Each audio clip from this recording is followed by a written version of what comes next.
This is probably the 20th time that I've sat in front of a camera and recorded something and then proceeded to talk myself out of it so it never went on the internet. I'm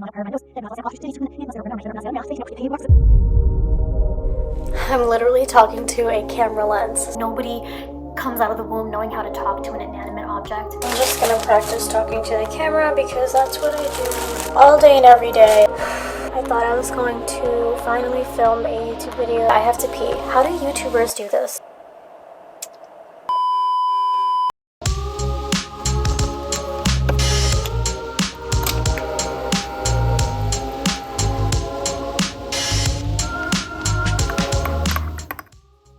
And we meet again. I've been trying to create this video for 8 years, probably even longer, except this time's different. I am not giving myself an option to redo it.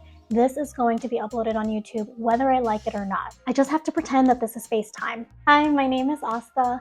I'm a 26-year-old registered nurse, and I just moved to New York City about half a year ago. My hobbies include creating content, video editing, scrapbook journaling, reading, exploring new places, and just everything that I've been holding myself back from, but now I'm promising myself that I'm not going to do that anymore. Ooh, why do I feel like I'm on a first date? One of the biggest reasons I've been putting this off for so long is I just wanted it to be perfect, and perfect does not exist. If there's anything that I learned with perfectionism is that it's debilitating, it's crippling, and it can do you more harm than good. At one point, I talked myself out of creating altogether because of the way I looked or how I sounded, or I was just consuming too much content. It caused me to overthink the trends or the algorithm, how long my videos should be.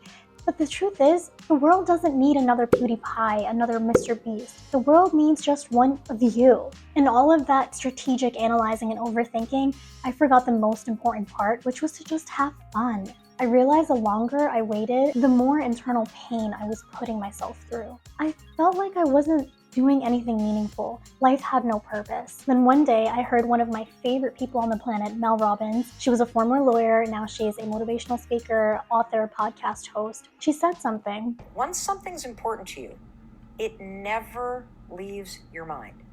If you always dreamt about being a singer-songwriter and you never did it, you will be haunted by that at the age of 70 because it's still right here, stored in the back of your mind.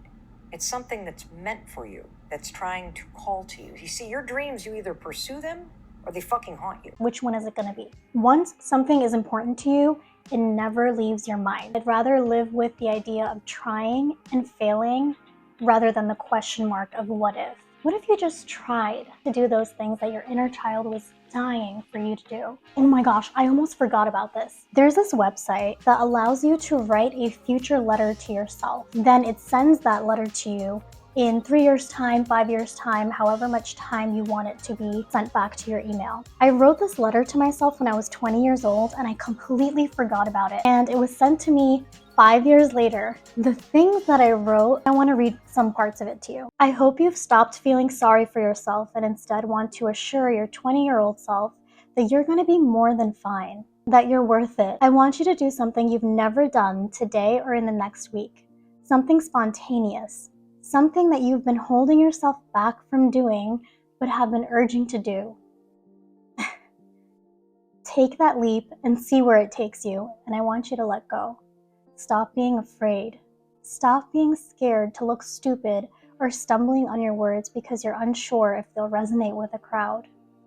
Resonate with yourself. And the last line says, your 20-year-old self once read this quote, "When I accept myself, I am free from the burden of needing you to accept me. Today, I want you to accept you wholeheartedly. I want you to respect you and be your own hero. You carry so much love in your heart. Why don't you give some to yourself?" Dude, I was wise. Also, this is kind of like the stuff that I want to talk about on this channel. I'm tired of worrying about what other people are going to think, what my friends or family that stumble upon my videos are going to think. I want to talk about the things that I'm interested in and hopefully naturally attract a community of like-minded people that want to speak about the same things, like self-growth and development, synchronicities, and what's beyond the 3D, beyond our 5 senses of what we can see and hear and feel and touch. Like, that stuff is so interesting to me. I'm in New York. I want to create New York City content. I know that's cliche, but Come on, it's New York City. I want to explore new places, connect with new people. And if all else fails, the one thing I want to do is reach at least one person. Hey, I've been feeling the same way as this girl, and if she can do it, I can do it. That's the essence of what I want this channel to be about. And yeah, until next time, bye.